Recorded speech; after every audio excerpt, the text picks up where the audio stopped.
السلام علیکم، آپ دیکھ رہے ہیں پاک ایکسکلوسیو ٹی وی۔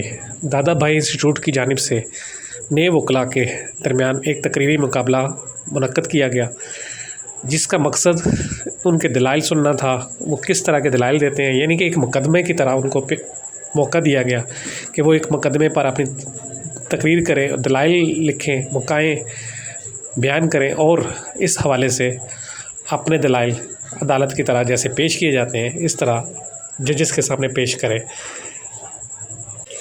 اس مقابلے میں 4 لاء کالج نے حصہ لیا اور مختلف مقدموں کی کارروائی جس طرح چلتی ہے اس طرح چلائی گئی۔ تو اس موقع پر مقررین نے اظہار خیال کرتے ہوئے کہا کہ یہ بہت اچھا پروگرام ہے۔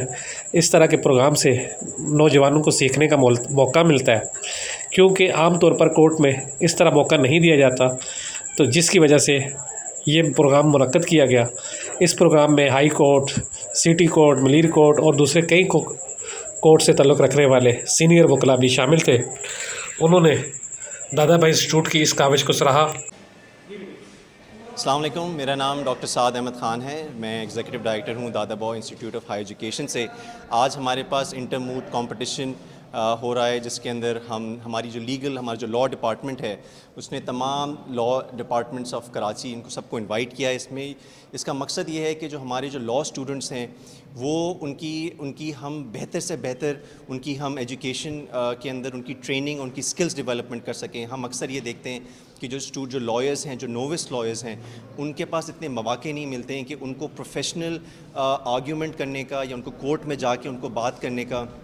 اور ہم سمجھتے ہیں کہ ہمارے لاء اسکول کے اندر ہم اس قسم کی ایک کمپٹیشنز کرائیں جس سے ہمارے اسٹوڈنٹس کو اسٹیج ملے جہاں پہ ان کو لائر بننے کا، جج بننے کا، ان کو تمام پروسیڈنگز کا ان کو انڈرسٹینڈنگ ہونی چاہیے، ان کو سمجھ ہونی چاہیے کہ ایک جب ایکچوئل پروفیشنل لائف میں وہ جاتے ہیں تو کس طریقے سے وہ اپنے کیسز کو لڑا جاتا ہے، کس طریقے سے اس کیسز پہ بات کی جاتی ہے۔ اور یہی آج کے ہمارے کمپٹیشن کا مقصد ہے، and I am really excited and looking forward to this amazing competition.